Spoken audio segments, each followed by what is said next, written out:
জয় শ্রী কৃষ্ণ বন্ধুরা, আপনাদের সকলকে স্বাগত জানাই বাস্তু বিচার ইউটিউব চ্যানেলে। আশা করছি আপনারা সকলেই ভালো আছেন। আবারও নতুন একটা ভিডিও নিয়ে আমি আপনাদের সামনে হাজির হয়েছি। বন্ধুরা, আপনার সন্তান কি কোনোভাবেই আপনার কথা শোনে না? আপনার সন্তান কি পড়াশোনায় মন বসাতে পারছে না? আপনি অনেক চেষ্টা করেছেন আপনার সন্তানের পড়াশোনায় মন বসানোর জন্য, এমনকি এটাও চেষ্টা করেছেন যাতে আপনার সন্তান আপনার কথা শোনে, কিন্তু আপনি সব দিক থেকেই ব্যর্থ হয়েছেন। কোনোভাবেই আপনার সন্তান আপনার কথা শুনছে না। তাহলে আজকের এই ভিডিওটা স্কিপ না করে সম্পূর্ণ দেখুন। আজকের এই ভিডিওটা দেখলে আপনার জীবনে অনেক পরিবর্তন ঘটবে, তার সাথে পরিবর্তন ঘটবে আপনার সন্তানের। যে সন্তান আপনার কথা শোনে না, যে সন্তান কথায় কথায় আপনার সাথে ঝগড়া করে, এমনকি পড়াতেও মন দিতে পারে না, আজকের এই ভিডিওটা দেখার পর একটা টোটকা করলে আপনার সন্তান দেখবেন আপনার কথা মতো সব কাজ করবে। এমনকি যে সন্তান এতদিন আপনার সাথে খারাপ ব্যবহার করত, সেই সন্তান আপনার সাথে ভালো ব্যবহার করতে বাধ্য হবে। তাহলে দেরি না করে শুরু করা যাক আজকের এই ভিডিওটা ভালো লাগলে লাইক, কমেন্ট ও শেয়ার করতে ভুলবেন না। যারা যারা এখনও এই চ্যানেলকে সাবস্ক্রাইব করেননি তারা চটপট সাবস্ক্রাইব করে নিন এবং পাশে থাকা বেল আইকনে ক্লিক করে অল অপশনটিকে সিলেক্ট করে রাখুন, যাতে কোনো ভিডিও আপলোড হওয়ার সাথে সাথেই আপনাদের কাছে নোটিফিকেশন পৌঁছে যায়। বন্ধুরা, মায়ের ভালোবাসা কেউ ভাগ করতে পারে না, আর তার আশীর্বাদ ভগবানও কাটতে পারে না। আমাদের জীবনে এতটাই গুরুত্বপূর্ণ ভূমিকা পালন করে আমাদের মা। পৃথিবীতে মাই হলেন আমাদের ভগবান। আজ আমি আপনাদের জন্য খুবই গুরুত্বপূর্ণ একটি ভিডিও নিয়ে হাজির হলাম। সন্তানের সাফল্যের জন্য মায়ের কোন উপায় করা উচিত, কারণ সন্তানদের সাফল্যের জন্য মা সবচেয়ে বেশি চিন্তিত থাকেন। চলুন আপনার মূল্যবান সময় নষ্ট না করে ভিডিও শুরু করা যাক। কিন্তু তার আগে আপনি যদি প্রথমবার আমাদের চ্যানেলে এসে থাকেন তাহলে অনুগ্রহ করে চ্যানেলটি সাবস্ক্রাইব করুন। বন্ধুরা, মা ঈশ্বরের দ্বারা আশীর্বাদ প্রাপ্ত হয়েছেন। তিনি তার সন্তানদের সম্পর্কে যা কিছু ভাবেন, তাদের আশীর্বাদ করেন, তা সন্তানদের জন্য বরদান হয়ে ওঠে। মায়ের চেয়ে সন্তানদের জন্য ভালো আর কেউ ভাবতে পারে না। বাবাও সমান ভূমিকা পালন করে, কিন্তু মা ভগবানের কাছ থেকে আশীর্বাদ প্রাপ্ত এমন একজন দেবী, যিনি আপনার জীবনে একজন অসাধারণ ব্যক্তিত্ব। তিনি আপনাকে পৃথিবীতে এনেছেন। যিনি মায়ের আশীর্বাদ পান তার কোনো কাজ নষ্ট হতে পারে না। যারা মায়ের আশীর্বাদ নিয়ে কাজে যায় তাদের কাজে কখনো কোনো বাধা আসে না। সন্তান যদি বিরক্ত হয়, আঘাত পায়, হোঁচট খায়, মন খারাপ করে, তখন মায়ের মনে অশান্তি শুরু হয় যে নিশ্চয়ই কিছু অঘটন হয়েছে। যারা মায়ের কাছ থেকে দূরে থাকেন তারা ভালোভাবে বুঝতে পারবেন কখনো না কখনো আপনার সাথে এমনটা হয়েছে। আপনি খুব সমস্যায় আছেন, আপনার মন অস্থির হয়ে উঠেছে, তখনই আপনি আপনার মায়ের কাছ থেকে ফোন পেয়েছেন। এমনটা নিশ্চয়ই আপনার সাথে ঘটেছে। এই জিনিসগুলো হলো ঈশ্বরের দ্বারা মাকে দেওয়া ঐশ্বরিক শক্তি। সেই কারণেই বলা হয় সন্তানের জন্য উপরে অর্থাৎ স্বর্গে ঈশ্বর এবং নিচে অর্থাৎ পৃথিবীতে মা। মায়ের আশীর্বাদ এতটাই শক্তিশালী যে সন্তানদের যে কোন সমস্যা, চাকরি, পড়াশোনা, বিজনেস, বিবাহ, রোগ ব্যাধি, মা পূজা পাঠের মাধ্যমে এসব সমস্যার সমাধান করতে পারেন। আমার বলে বোঝানো দরকার নেই যে মায়ের মধ্যে কতটা শক্তি রয়েছে। আপনি নিজেও মায়ের শক্তি সম্পর্কে জেনে থাকবেন। তাই বলা হয় যাদের মা আছে তারা খুব ভাগ্যবান। যদি কোন কারণে আপনার মা না থাকে তাহলে নিজেকে দুঃখী মনে করবেন না।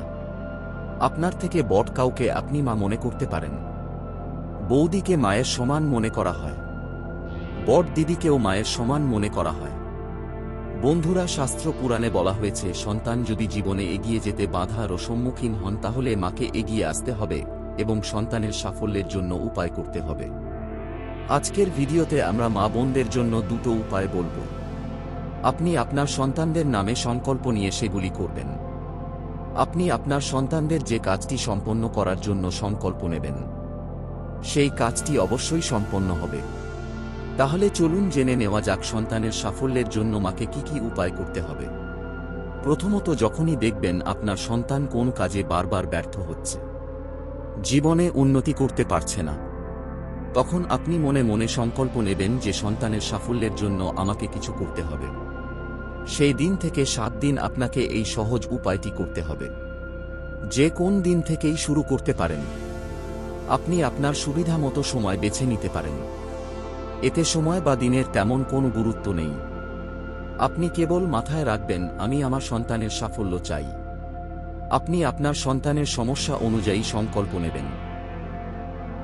সন্তান যদি লেখাপড়ায় ব্যর্থ হয়, সন্তান ভুল পথে যাচ্ছে, সন্তান আপনার উপদেশ মানছে না, সন্তান ব্যবসায় অগ্রগতি করতে পারছে না, সন্তান সব জায়গায় শুধু নিরাশ হচ্ছে। আপনার সন্তান পুত্র হোক বা কন্যা, অনেক সময় এমন হয় যে সন্তান কঠোর পরিশ্রম করেও সাফল্য পায় না। তারা ক্লান্ত হয়ে পড়ে। সন্তান দ্রুত ভেঙে পড়তে পারে।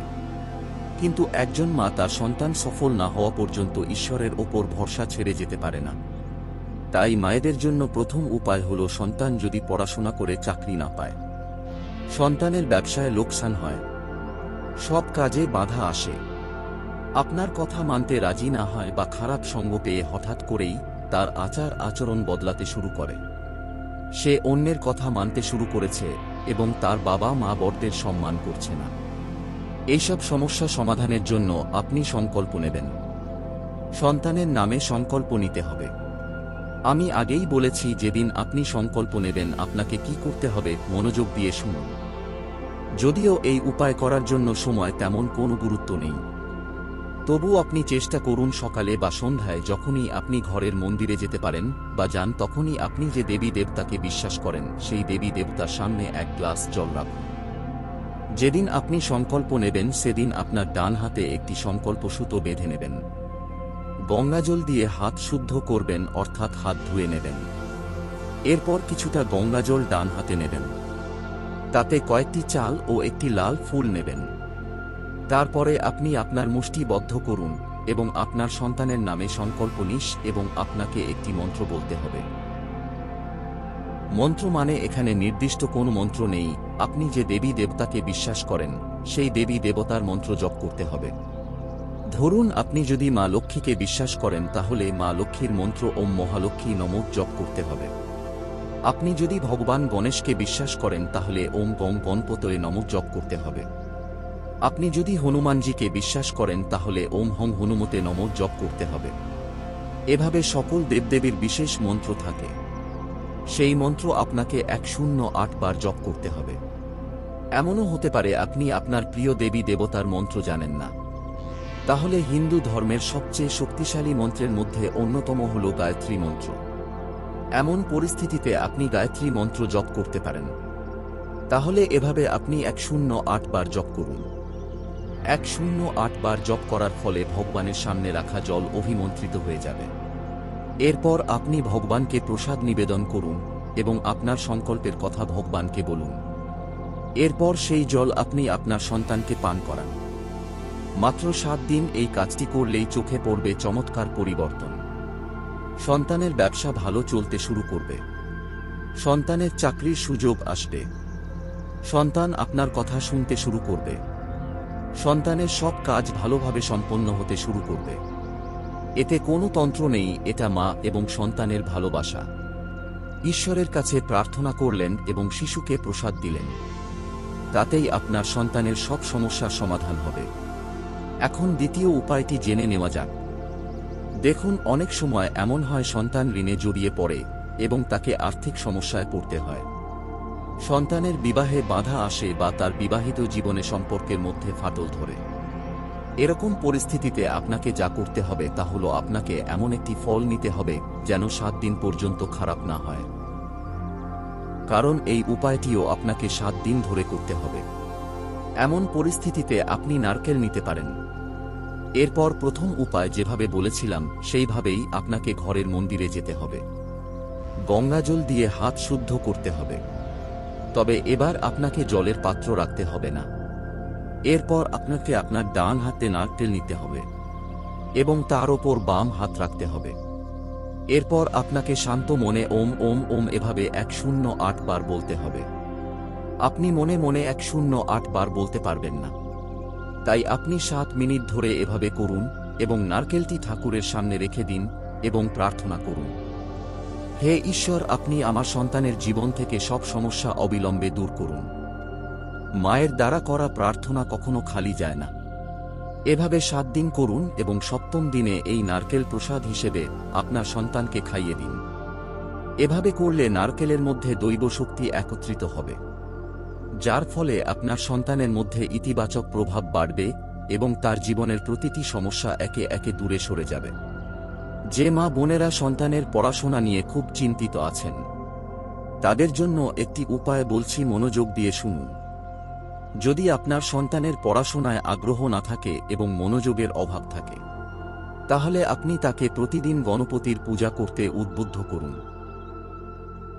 বিশেষ করে বুধবার এই প্রতিকার করুন এবং গণপতিকে দূর্বা এবং লাড্ডু অর্পণ করুন। আপনার সন্তানের ঘরে গণপতির একটি মূর্তি বা ছবি রাখুন। এটি অবশ্যই তাকে সাফল্য এনে দেবে।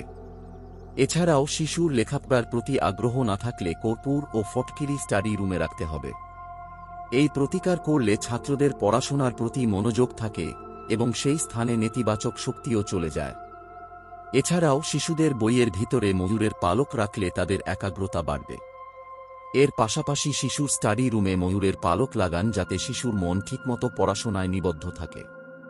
জ্যোতিষশাস্ত্র অনুসারে ময়ূরের পালকের যে কোন জায়গা থেকে নেতিবাচক শক্তি দূর করার ক্ষমতা রয়েছে।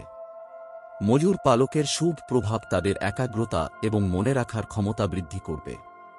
পরীক্ষায় কাঙ্ক্ষিত সাফল্য পেতে পরীক্ষার জন্য বাড়ি থেকে বের হওয়ার আগে দই ও চিনি খাওয়ান। এছাড়াও যদি শিশু খুব পরিশ্রম করে কিন্তু সফলতা না পায়, তাহলে তাকে নিয়মিত সূর্যকে অর্ঘ্য দিতে বলুন। জলের পাত্রে লাল ফুল, আবির এবং অক্ষত রাখুন এবং ওম সূর্যায় নমঃ মন্ত্র জপ করতে বলুন। এই প্রতিকার করলে ভগবান সূর্যের কৃপায় তারা জীবনের প্রতিটি ক্ষেত্রে সাফল্য পায়। তাহলে বন্ধুরা, সন্তানের সাফল্যের জন্য এই উপায়গুলির মধ্যে যে কোনো একটি উপায় অবশ্যই চেষ্টা করুন। ভগবান শিব শঙ্কর ভোলানাথের আশীর্বাদে আপনার সন্তানের জীবন থেকে সব সমস্যা চিরতরে দূর হয়ে যাবে। বন্ধুরা, আজকের ভিডিও এখানেই শেষ করছি। দেখা হবে পরের ভিডিওতে। ভিডিওটা ভালো লাগলে লাইক, শেয়ার ও সাবস্ক্রাইব করতে ভুলবেন না। ভিডিওটা দেখার জন্য অসংখ্য ধন্যবাদ।